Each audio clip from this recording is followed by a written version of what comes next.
And with that, I will go ahead and hand it over to Lalit so he can tell us how we at EnergyCAP are using EnergyCAP.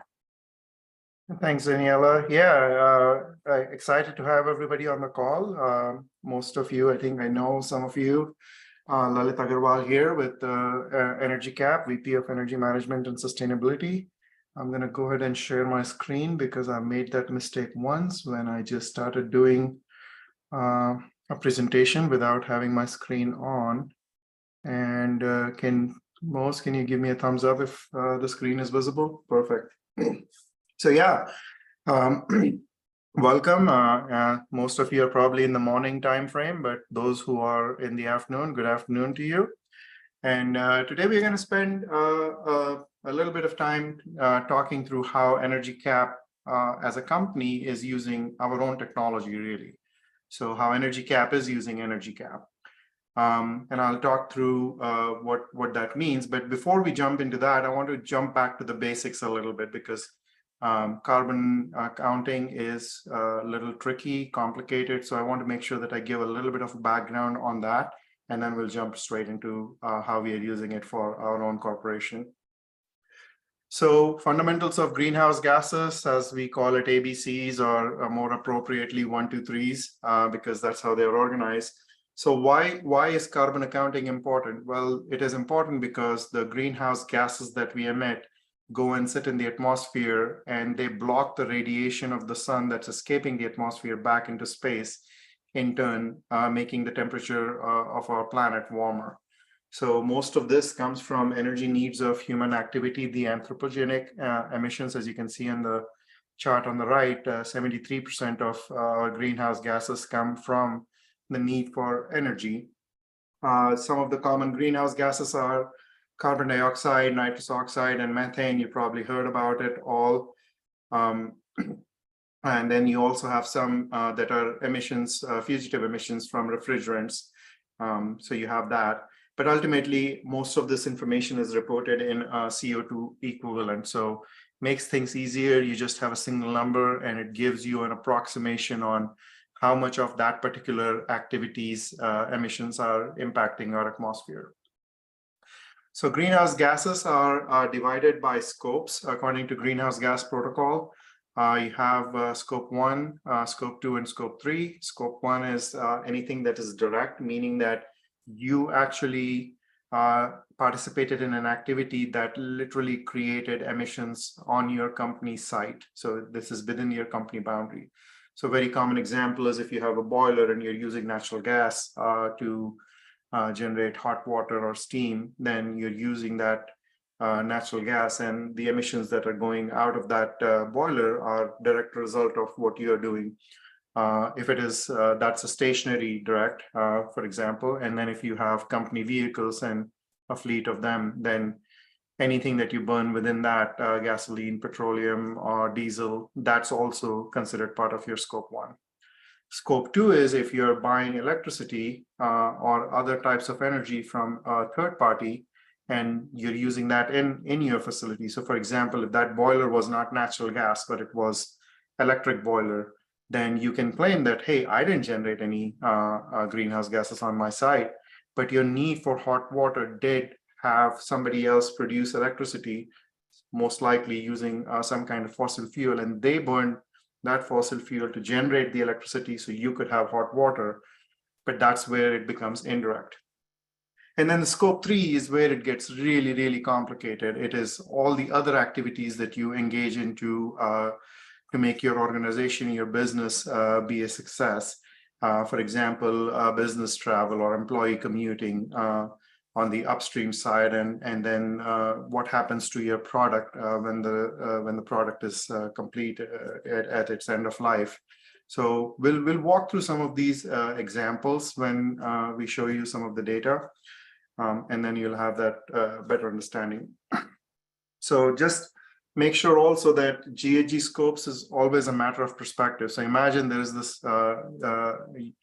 utility plant that is producing electricity by burning natural gas. The electricity is being consumed by your business, and the natural gas is burned at the site of the utility provider.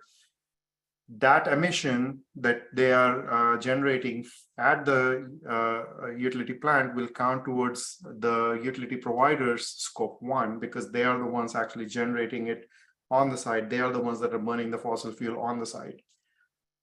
However, the same emissions, or a small sliver of that, because odds are that that utility plant is serving many, many businesses, many, many facilities, that small sliver of that emissions is counted towards your scope 2.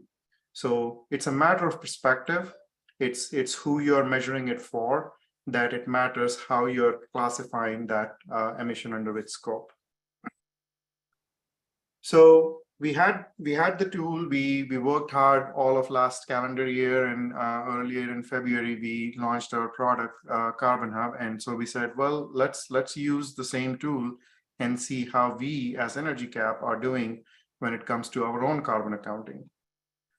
So just as a recap, EnergyCAP has been around 40 plus years, and we focus mostly our previous corporate life cycle in the middle box, the EnergyCAP box. And then as of last year, we now have Vortex, which is a more real-time energy and sustainability analytics solution. And then in February, we launched CarbonHub, which is a financial grade greenhouse gas accounting solution. So what was the process when we started thinking about doing this? First thing was, why should we do this? Well, we wanted to walk the talk. So we are trying to have conversations with many of our prospects and customers to say, hey, here's the CarbonHub solution. You can use this to measure your impact to the environment. Well, we wanted to make sure that we are doing the same thing. So we are walking the talk. So we wanted to understand our own impact on the environment. And then we wanted to leverage the technology that we built ourselves. So CarbonHub, go through the process. And then what that did actually was, going through the process, it gave us a little more understanding of what it would take for our clients that end up buying CarbonHub. What would it take for them to implement CarbonHub on their own site? And that really was very insightful, because it helped us tweak the existing product, and it has helped us tweak the future roadmap on how we want to go about enhancing CarbonHub as we go through iterations of improvement. Another thing I would say is, make sure you get the buy-in.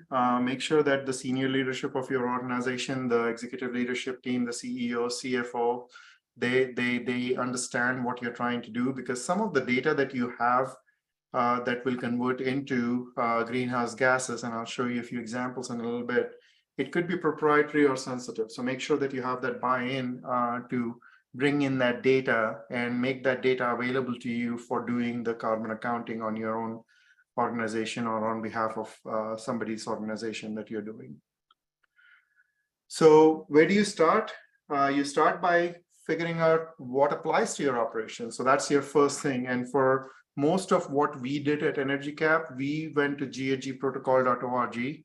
And that's where we got the guidance for how to measure our scope 1, scope 2, scope 3. And highly recommend, if you have the responsibility to manage this information or even measure and document this information, to definitely leverage GHG protocol, because they have a wealth of knowledge. Some of the design decisions and implementation decisions that we have taken to create CarbonHub are coming from GHG protocol, because they are a conglomerate of non-profit, for-profit, governmental, non-governmental entities that are putting their heads together, relying on the scientific community to come up with these answers.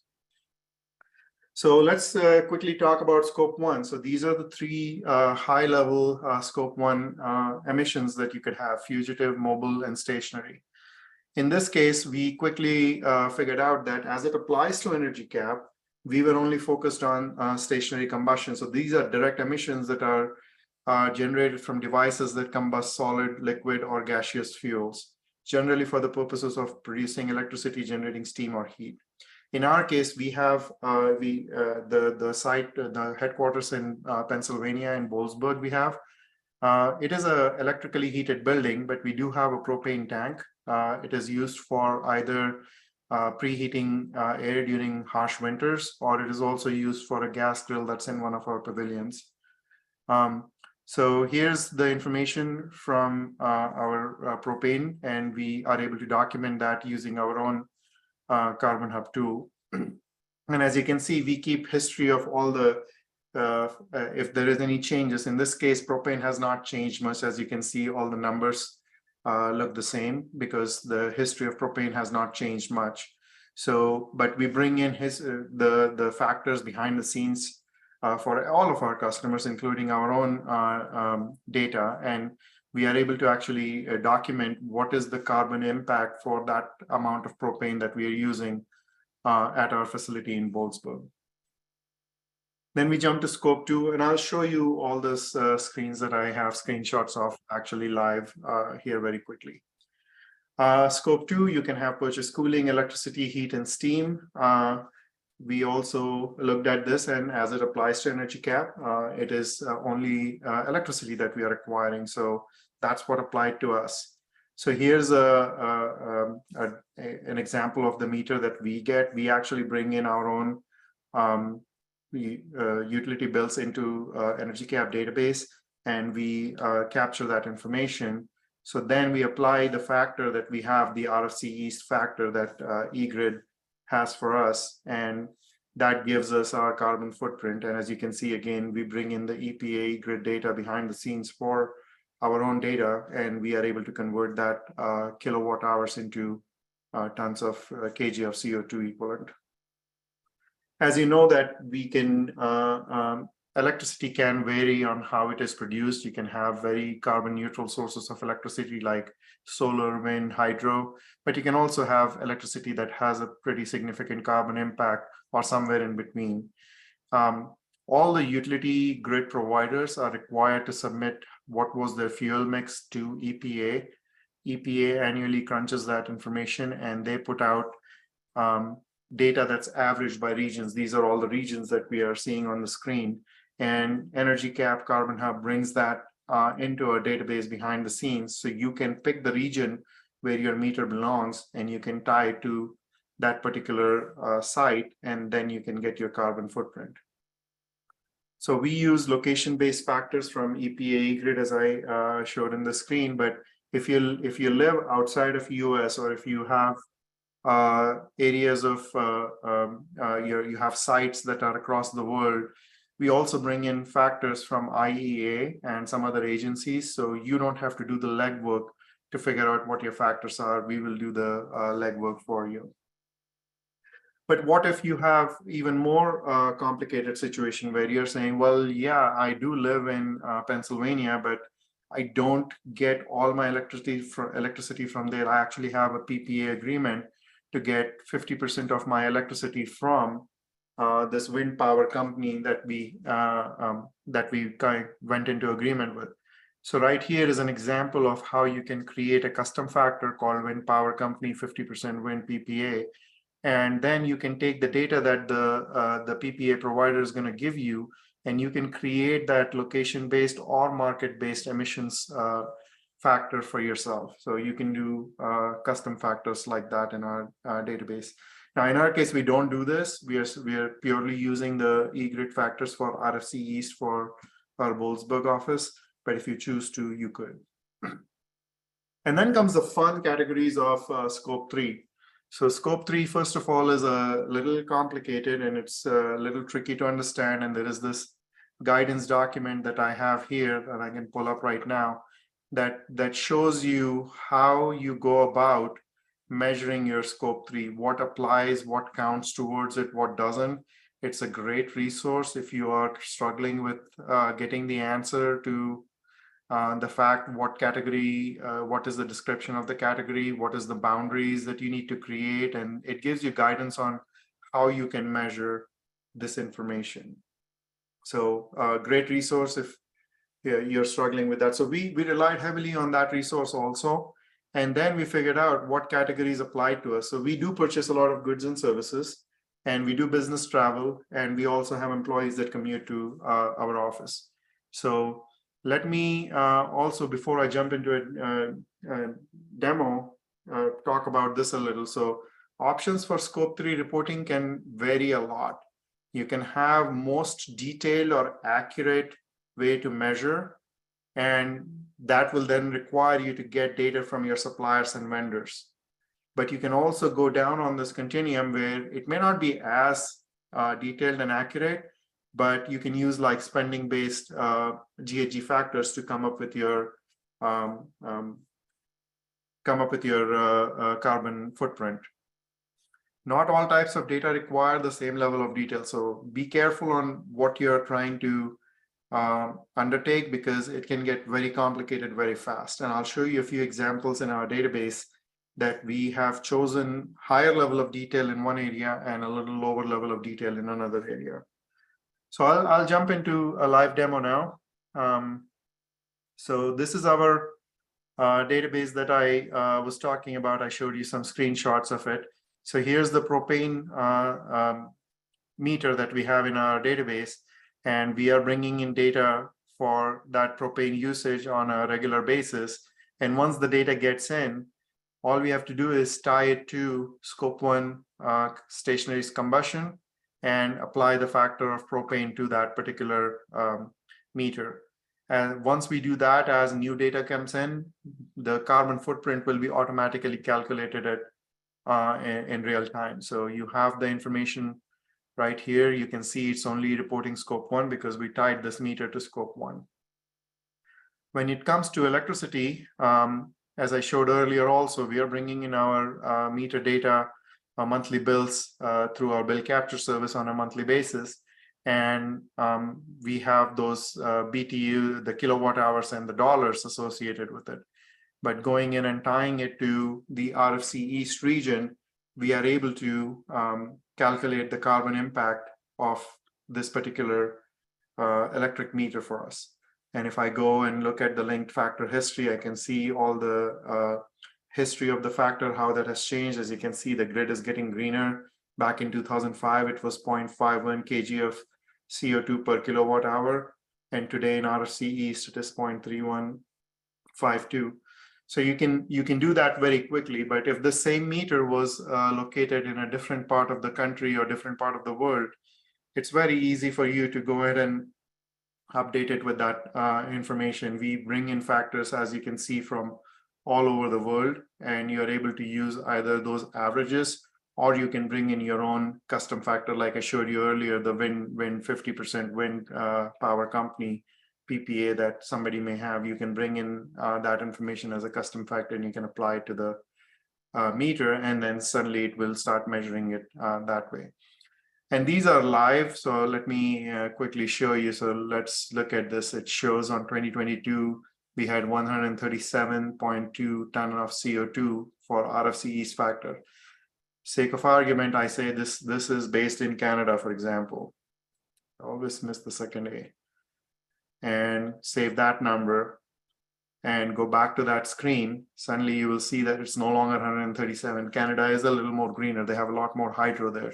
So it becomes, it updates automatically very quickly. You didn't have to change the bills. You didn't have to change anything but which factor you were tying it back to.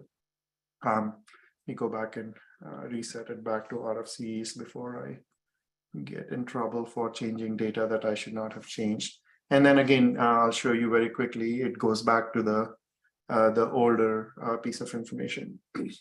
And just like we do with other things in EnergyCAP, when you're familiar with that, things roll up. So when I go up to my Boalsburg office, I can see the combination of scope 1, 2, and 3 here. So we talked about scope 1, we talked about scope 2, but how does scope 3 work? As I said, it depends on what you have as available data or what data you can easily gather. So let's talk about employee commuting first. So in this case, we went through and said, let's document what our employee commute GHG impact is. So for previous years, we went through and we created this spreadsheet that I can show you, where we assumed, first of all, we found out how many employees we had that were working 5 days a week in 2019, and how many employees were working 2 days a week in 2020 when pandemic happened. And then when pandemic was on its peak, we had most of the people working remotely. So you come up with some estimates and you figure out what that number may look like. And you basically are trying to do is you're trying to calculate what your commuting miles were. And then you make some assumptions on what that commuting miles translates to gallons of fuel that you've burned. Or you can use a factor that's available in the industry. So you can go in and see here, for example, the link factor we are using is per passenger mile. So we are calculating how many, we are using the factor that gives us what is the amount of gas that's produced per mile of passenger cars. So you can see here, passenger car includes passenger cars, minivans, SUVs, so on and so forth. So you can apply this factor to the miles that you calculated on what your employees are using. Now, a real accurate way of measuring this would be to install an emissions meter on every tailpipe. Clearly, we're never going to do that. We're never going to ask all our employees to install a emissions meter on their tailpipe. So what is the next best thing we can do? Well, next best thing we can do is we can ask them, hey, how many gallons of fuel did you fill in your gas tank? And how much of that will be can be counted towards you coming to office and going back from office? Well, even that's going to be very hard. So what is the next best thing we can do? We can actually ask them, hey, how many miles do you drive to work? And how long is your commute? We actually went through and did a survey very recently, and we captured all that data. And this is results of that survey. And people went ahead and told us how many miles they drive each way and how many days a week they come to office. So it can be based on either just using your HR data on number of employees and estimating, or you can actually do a survey and get some better averages, and you can use that information. So again, it's up to you on what is the level of effort you want to put into figuring this information out. We also have employees in our Dublin office that actually take the bus. So they have public transit information here. And if you go in and look at the link factors, you can figure out what the emissions is per mile of bus ride. So lots of information is already available. You can either do some reasonable estimates, or you can figure out how much anybody is doing through public transit or your own personal vehicles, and you get the answer to what you're trying to achieve, and that's really measure your carbon footprint. So that was a stab at the first scope 3 category that we wanted to measure, the employee commuting. So once we had that information, we said, well, let's take it to the next level. Let's figure out what is our EnergyCAP's business travel look like. Well, business travel doesn't belong to a specific office, so we kind of put it in a corporate activity tab. That was a node that is completely separate. And then we started figuring out, so when we travel, we are doing obviously air travel, we are doing lodging, we are doing meals and entertainment and other types of travel. But wait a second, I don't even know how many miles somebody flew. We never asked employees in our company to document what was the miles flown for each of the visits that they took.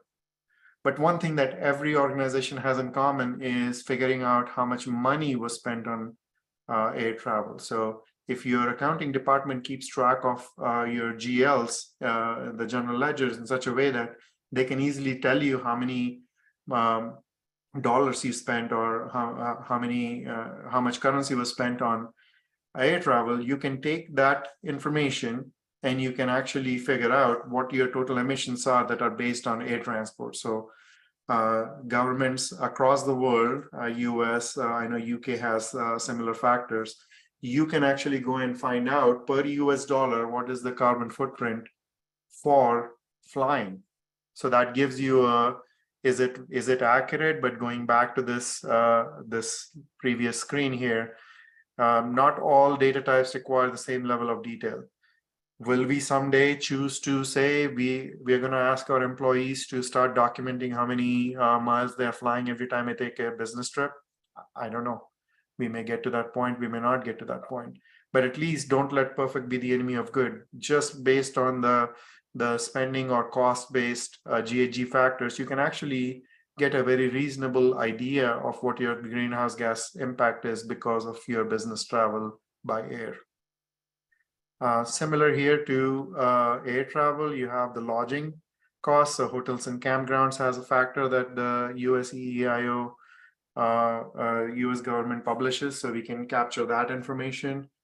You can also do meals and entertainment and other travel. So we felt that by doing this, we were able to get a pretty decent idea of what our carbon footprint is for scope 3 for our business. So we kind of captured the scope 3 category 6 using dollars, because we did not have obviously the fuel burned or emissions created by that, or we didn't even have the miles flown.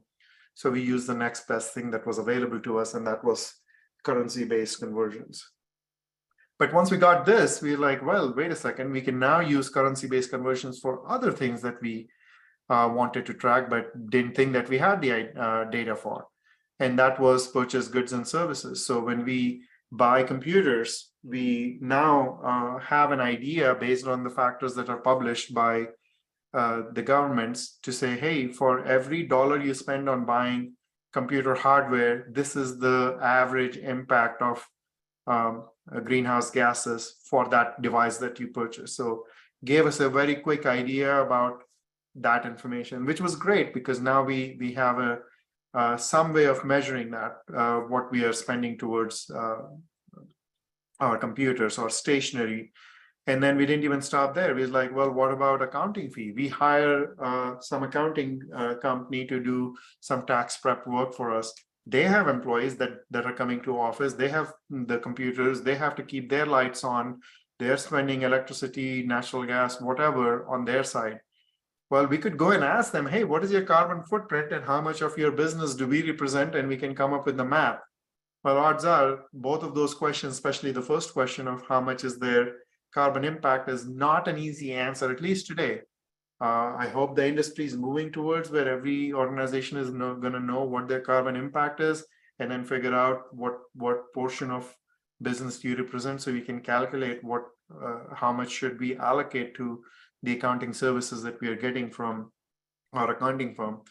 But lacking that today, the next best thing we have is, again, this currency-based GHG factors that we have available to us from the government, that tells us that for every dollar that you spend on accounting, this is an approximate impact of greenhouse gases on that. We did the same exercise for advertising and marketing expenses and other things that you can see in the list here. So ultimately, what we were able to do is we were able to capture all the categories that apply to our business using the guidelines that I showed you earlier that were available from GHG protocol here, and checked off what applied to us, what didn't apply to us. Now we are a software company, so software as a service. So maybe it was a little easier for us because we don't engage in actual finished physical product. If you are dealing with that, that may get a little more complicated for you. But that's what you have to end up doing, is trying to figure out what your overall cost of carbon cost is for managing your business. So going back to the slide deck, finishing the live demo. So ultimately, tracking scope 1, 2, and 3 emissions in CarbonHub, you can do that. You can track individual utility bills when they're available to you. You can track it on a monthly, quarterly, or annual basis. All you have to do is record the date range and quantity. So when was that quantity applicable for? Put the date range and then how much you used. And you can do all sorts of creative ways with confidence that you actually can stand behind those numbers. If somebody comes and asks us, hey, how come your air travel was very different, because now you're tracking it differently? Well, because in 2022 we tracked it based on dollars. Maybe going forward we'll track it based on miles flown, and that will give us a different number. A lot of the factors that we have are built into the system. So as I showed you earlier, the published factors from EPA and IPCC for the raw fuels like propane, natural gas, fuel oil, diesel, gasoline, we bring that in automatically for you, so you don't have to worry about trying to figure it out. And oh, by the way, it's not just figuring out whether or not what that number is, but we keep things by date effectiveness. So when new data becomes available, we will automatically update it for you. EPA, E-grid, and IEA factors for electricity. So I showed you the regions within US, and then if you want to go international, we have IEA factors built into it also. But then if you go further beyond that, like I showed you the currency-based factors or weight and volume-based factors, we are partnering with EcoInvent. We are getting factors from DEFRA for UK and EPA for US, and any other published Scope 3 and life cycle assessment factors, we are bringing that for us. But that's what we are building into the solution. However, if you have a more specific situation where you want to add your own custom factor because of the PPA agreement or a custom different fuel mix that you have, or you may have a different supply chain emission factors, then you may want to do that. For example, a lot of our customers are also looking at embodied carbon. So on average, you can say a typical commercial building, the embodied carbon, because of steel, concrete, and other material that goes into it, is by dollar spend or by weight or volume, you can bring that in. But what if you have a very specific green building that you're constructing out of wood, for example? Then you probably do have to work with your upstream providers to say, hey, since we are spending extra to build this up, we want to actually make sure that we are more accurately tracking it, not doing the industry averages, because that will actually show more CO2 generated than really what happened. So it's up to you whether you want to use the built-in factors or you want to use custom factors.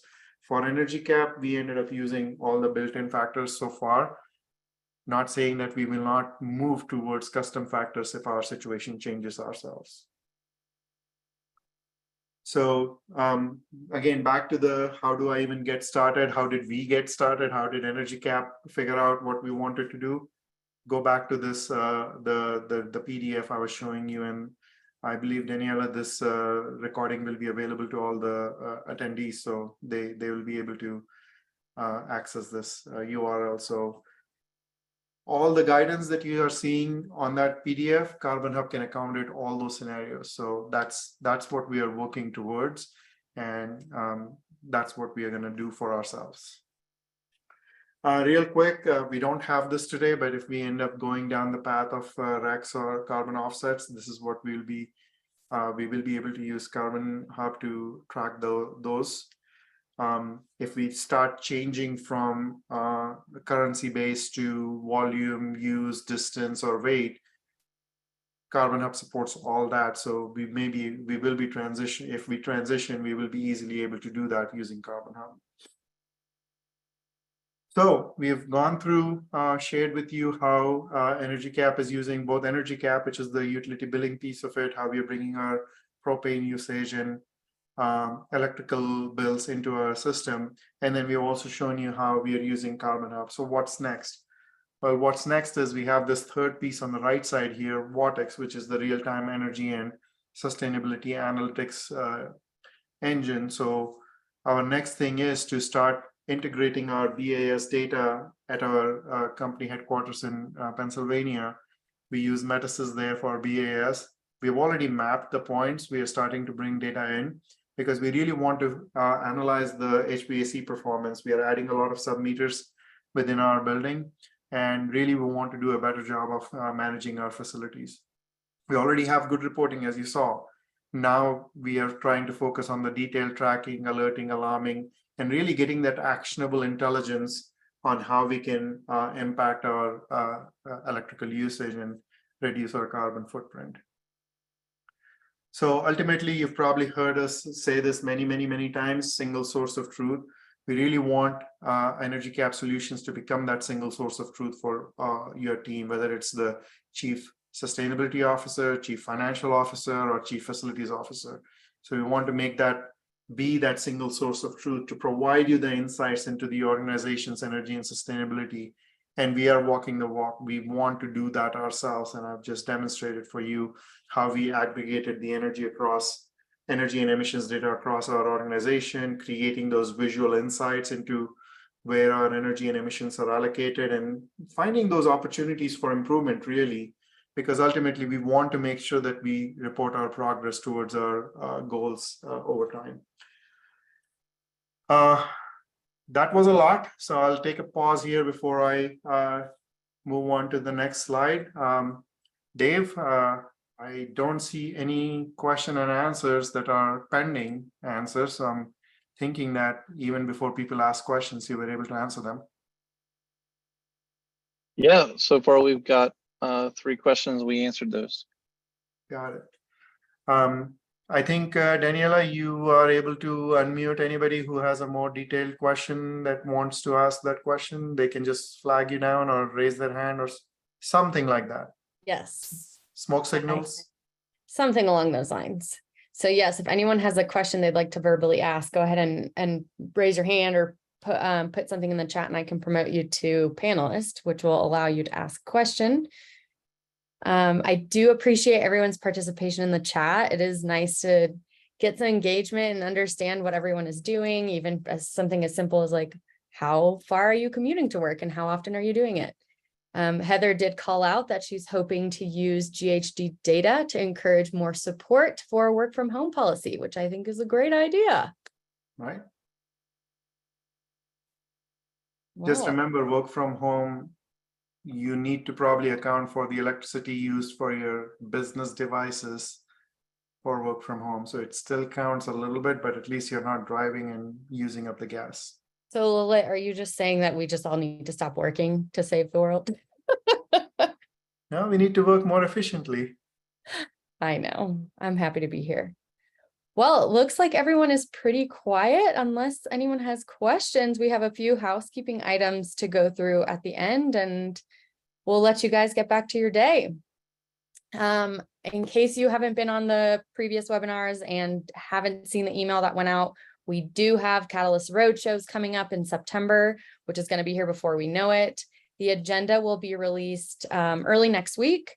So we've got one happening in Oakland, California, and the other one is going to be in Frisco, Texas. So if you guys are interested in coming, it will be kind of a day and a half. So it's going to be a full day of sessions. And then the day before the sessions, we'll have some networking opportunities. But if you have any specific requests or questions, you are more than welcome to reach out to me. Love to hear your ideas. Obviously, can't accommodate and promise anything, but would love to see you guys there. Ashish just posted if the presentation would be available. Yes, I will share a PDF, and then also on the video link, I'll make sure that I include the URLs that Lalit provided just for easy access in case you don't want to open the whole presentation. Awesome. Well, I hope everyone has a great day. Thank you all for being here. And I've said this before, but if you guys have any requests for webinars or ideas, or you want to get together on Eco Champions for a meet and greet, let me know. I'm happy to facilitate those things. We want to get you guys talking with each other. And we're grateful to have you here. Have a great day, everyone. Thank you for your attention. Bye. Bye.